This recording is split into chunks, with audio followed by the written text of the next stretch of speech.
Throughout the pandemic, women have borne the brunt of the struggles and in many cases been the face of innovation.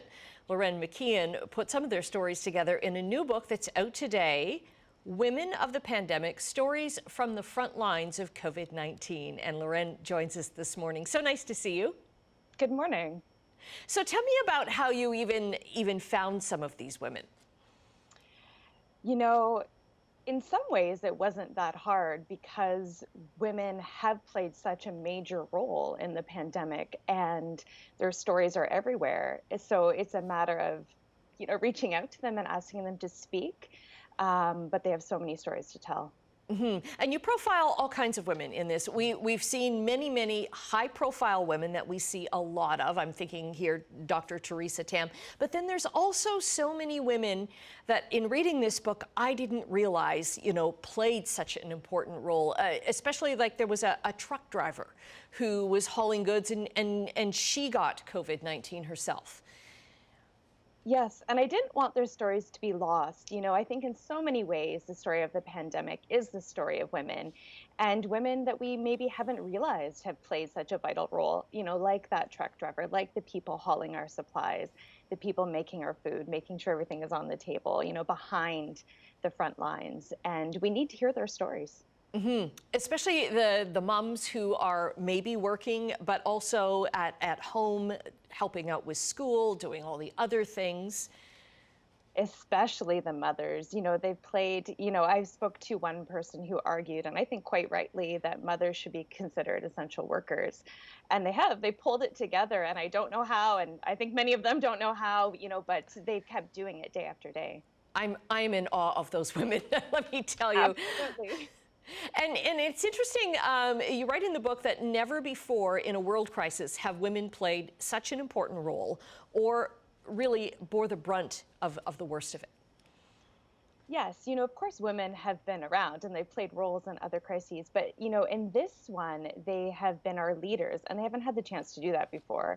And they've been on our front lines. And this is the first time in history that women have borne the brunt of an economic recession. So, it's a monumental time in more ways than one.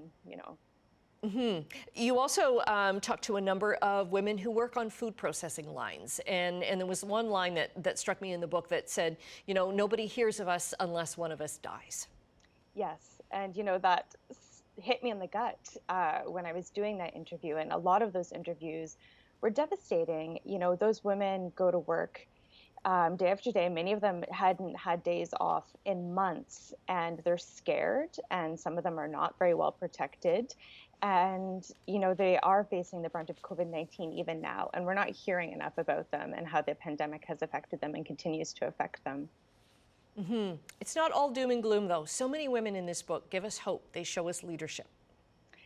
Women have been at the forefront also of pulling together their communities, of showing kindness, of, really putting forward a new model of how to look after each other and how to care for one another and make sure everyone is safe during the pandemic, or try to. And I think that has been inspiring and incredible and has been a silver lining in a very, doom and gloom time. I think of how many women at the start of the pandemic when it was like, okay, we should be wearing masks, but we're running out of PPE. So how many women around neighborhoods across the country just started making masks, sewing masks? Yes, thousands. And they've made thousands, like tens of thousands of masks. Women have really stepped up, and I think that it is incredible that they've done so. And we need that hope right now, right? We need to know that there are kind people doing kind things just because it's the right thing to do. What did you learn most from this book? What hit you kind of the hardest that, okay, this is an aha moment? I think it's tough because I've learned so many things because I've had such a privilege to hear so many stories, speaking to dozens and dozens of women. But I think one of the things that has hit me the most has been that at the beginning of the pandemic, we really were talking about it as if it would be a great equalizer, and it hasn't been, not at all. And I think what's really hit me is the diverse experiences that women have had, and that, many women, we've all borne the brunt of the pandemic, women have, but many women have borne it even more than others. And I think those are the stories we're not hearing and that we need to hear so that we could move forward to build a better future and like a better idea of what normal is. Well, thanks for giving all of the women in this book a voice. Again, the book is out today, Women of the Pandemic, Stories from the Front Lines of COVID-19. Lauren McKeon, thanks very much for joining us today. Thanks for having me.